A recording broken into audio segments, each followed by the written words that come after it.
సాధారణంగా త్రికరణ శుద్ధి అంటే ఇది చెబుతారు. నేను ఒకటి చెబుతాను. త్రికరణ శుద్ధి అంటే మరి అది మీకు నచ్చుతుందో నచ్చదో ఆలోచించండి. నేనేం చెప్పబోతున్నాను. త్రికరణాలు అంటే ఏంటి, త్రిపుటి అంటే ఏమిటి? ఇప్పుడు నువ్వు త్రిపుటి అనే మాట కూడా వాడావు కదా. త్రిపుటి అంటే ఏంటండి? భ్రూమధ్యం. ఎందుకు దాన్ని త్రిపుటి అన్నారు? త్రీ అంటే 3 కదా నెంబర్. ఏమేంటి కలిపితే అక్కడికి వచ్చింది భ్రూమధ్యం? ఈడ పింగళ సుషుమ్న, అవునా? దాన్ని త్రిపుటి అంటారు. సో త్రివేణి సంగమము, ఇంకా అదేంటి కాశీ అని కూడా అదే అంటారు. కాశీ అన్న అదే. సో త్రికరణ శుద్ధి అంటే ఈడ పింగళాన్ని తీసుకొచ్చి సుషుమ్నలో పెట్టి మాట్లాడటాన్ని త్రికరణ శుద్ధి అంటారు. అంటే భ్రూమధ్య స్థానంలో ఉండి, అందుకే బ్రహ్మవాక్కు అంటారు. బాలవాక్కు బ్రహ్మవాక్కు అని అంటారు. అంటే మనమందరం కూడా ఎప్పుడు కుడిలో అన్నా ఎడమలోన అన్నా ఉంటాం. జనరల్గా ఇప్పుడు మీరు చూడండి, ఆ ఫోటోలలో రామ్లాల్ ప్రభుజీ వీళ్ళందరూ కూడా పద్మాసనంలో కూర్చుంటారు. అంటే ఏంటి, వాళ్ళు ఎక్కువగా సుషుమ్నలో ఉంటూ ఉంటారు అన్నమాట. ఈ రెండింటికి వెయిటేజ్ ఇవ్వరు. సో అందులో ఉండి, అంటే ఇప్పుడు మనం మాట్లాడేటప్పుడు చాలాసార్లు మీకు ఈ నిర్వచనం కూడా చెప్పాను. ప్రవచనము అంటాం. ప్రవచనము అంటే ఏంటి? మధ్యలో నిలబడి మాట్లాడటాన్ని ప్రవచనం అంటే. బయటికి ఇప్పుడు మామూలుగా అక్కడ సగం మంది, ఇక్కడ సగం మంది ఉన్నారు, ఇక్కడి మధ్యలో నిలబడి మాట్లాడటం, దీన్ని ప్రవచనం అనరు.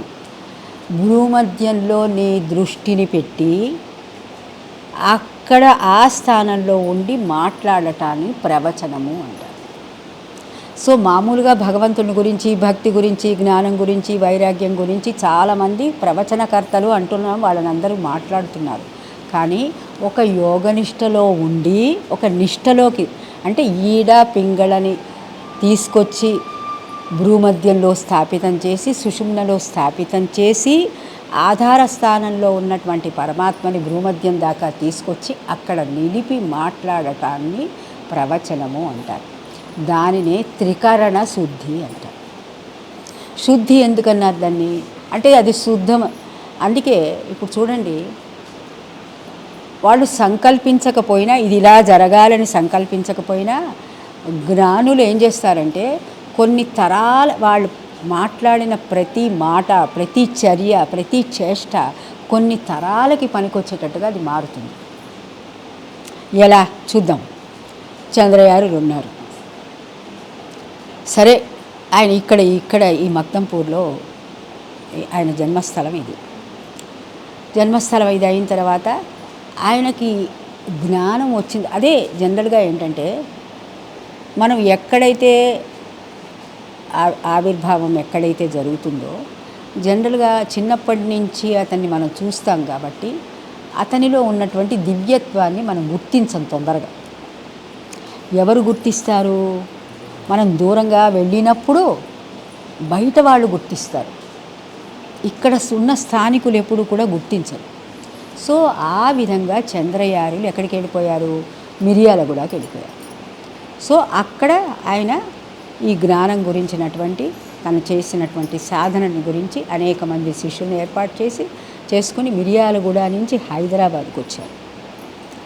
హైదరాబాదులో మళ్ళా శిష్యగణాన్ని ఏర్పాటు చేసి తనకి తర్వాత తన పరంపరని కాపాడటానికి కొంతమందిని అక్కడ పరంపరకర్తలుగా నియమించటమే కాకుండా ఒక ఆశ్రమ స్థాపన జరగాలి, దాని పేరు వశిష్ఠ పరంపర ఆధ్యాత్మిక ట్రస్ట్ అని అప్పుడే నిర్ణయం అయిపోయింది. ఇప్పుడు మనం ఇక్కడ మక్తంపూర్లో ఆశ్రమం ఏర్పాటు చేసినప్పుడు అప్పటికి ట్రస్ట్ లేదు కదా.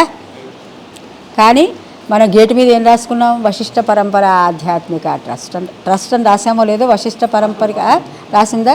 ఏం రాసింది దాని మీద? మన గేటు మీద ఏం రాసుకున్నాం? వశిష్ఠ పరంపర ఆధ్యాత్మిక అని అయితే రాసుకున్నాం, సంథింగ్ రాసుకున్నాం. ట్రస్ట్ లేదు అప్పటికి.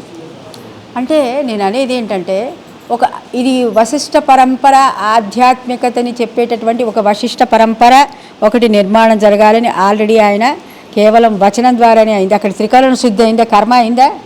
కాల కదా. కార్యరూపం దాల్చిందా? చంద్రయారులు ఉన్నప్పుడు కార్యరూపం దాల్చలేదు కదా, కానీ ఆయన వాక్కు నిజమైందా లేదా, ఆయన సంకల్పం నిజమైందా లేదా, కేవలం వాక్కుగా ఉన్నది నిజంగా మారింది. అలాగే మధుసూదనార్యులు కూడా ఇప్పుడు మీరు చూడండి ఎన్ని సేవా కార్యక్రమాలు ఈ సంఘంలో ఈ తెలంగాణలో ఆయన ఇంట్రడ్యూస్ చేశారో ఇప్పుడు మనం లెక్క పెట్టలేనన్ని.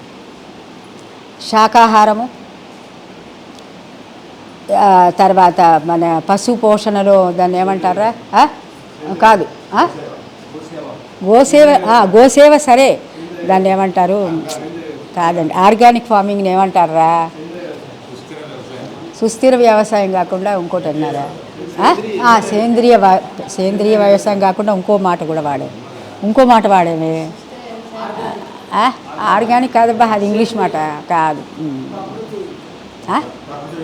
కాదు, మాట గుర్తు రావట్లేదు నాకు. సరే ఓకే, సేంద్రియ వ్యవసాయం, ప్రకృతి వ్యవసాయం అప్పుడు కాదు, ఆ మాట గుర్తు రావట్లేదు ఏంటరా,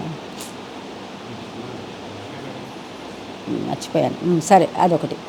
ఇప్పుడు ఏమేమి వచ్చినాయి, మాంసాహార భక్షణం మంచిది కాదని మీకు చెప్పారు. అది ఎంతవరకు మీరు ఆచరణ చేసి అది మీ యొక్క విఘ్నతకి ఇవాళ కాకపోతే రేపు ఆచరిస్తారేమో మనకి తెలియదు, మీ సంతానం వాళ్ళందరూ కూడా ఈ మార్గంలోకి వస్తారేమో తెలియదు.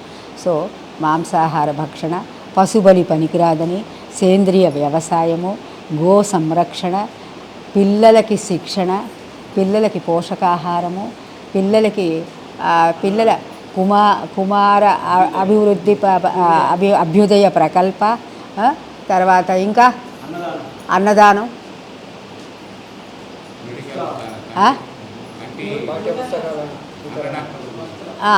ఇక వస్త్రదానం, ఇంకా అసలు తర్వాత యోగ శిక్షణలు.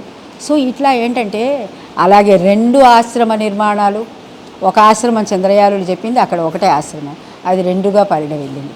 ఇప్పుడు ఇది అనేకంగా పరిడవిల్లబోతున్నది. ఇది నా వాక్కు.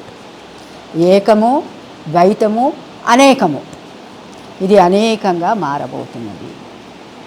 సో అనేకంగా మారాలంటే ఏం చేయాలి మనం, అనేకులు ఏకంగా మారాలి. ఏకత్వం అనేకంగా మారాలి అంటే అనేకులుగా ఉన్నారు ఏకత్వం. అందుకే ఏకత్వంలో భిన్నత్వంలో ఏకత్వం. మనం అక్కడ మధుసూదనార్యులు అక్కడ రాసి పెట్టారు, వింటున్నారా? సో అంటే ఏకత్వంలో భిన్నత్వం అంటే ఒకడే అని అనుకుంటాం మనం, ఒకడే చంద్రయారులు. ఇప్పుడు ఇంతగా ఆయన రూపాంతరం చెందారు. మధుసూదనార్యులు ఒక్కరుగానే ఉన్నారు, లేకపోతే ఇద్దరుగా ఉన్నది ఇంతగా మారింది. ఇందరూ కలిసి చేస్తే ఇది అనేకంగా మారుతుంది. అది మారాలంటే ఎవరి భుజస్కంధాల మీద ఉంది బరువు? మీ అందరి మీద, అవునా కాదా? సో కాబట్టి ఆయన దగ్గర నుంచి గ్రహించినటువంటి అన్నిటినీ మీరు విలువగలిగినటువంటి వజ్రాల కింద తీసుకుంటారా, విలువ లేనటువంటి గాజు పెంకుల కింద తీసుకుంటామా? ఏ విధంగా హంస కింద మారుతారా? మామూలుగా అజ్ఞానంగా తీసుకునేటటువంటి గాలి తీసుకునేటటువంటి సోహం అనుకుంటూ కూర్చుంటారా? అది మీరు ఎంతగా అభివృద్ధి చెందుతారో అది మన చేతిలో మాత్రమే ఉంది. గురువు నిన్ను నీకు ఉన్నంతకాలం సహాయం చేస్తాడు. భౌతికంగా ఆయన కాయము విడిచిన తర్వాత కూడా మీకు సహాయం చేస్తాడు. కానీ అది మనం అందుకోవాలి. ఇప్పుడు మనం మునుగుతున్నాం, సముద్రంలో మునక వేస్తున్నాం, లేకపోతే ఒక నదిలో మునిగిపోయే పరిస్థితుల్లో ఎవడన్నా చెయ్యి అందిస్తే అట్లీస్ట్ ఈ చెయ్యి ఎత్తి గట్టిగా వాడిని పట్టుకునే ప్రయత్నమన్నా మనం చెయ్యాలా? ఆ ప్రయత్నమన్నా మనం చెయ్యాలా? చెయ్యకపోతే మునిగిపోతాం, అంతే కదా. మన కృషితో నాస్తి దుర్భిక్షం, అది కూడా భగవద్గీతలో.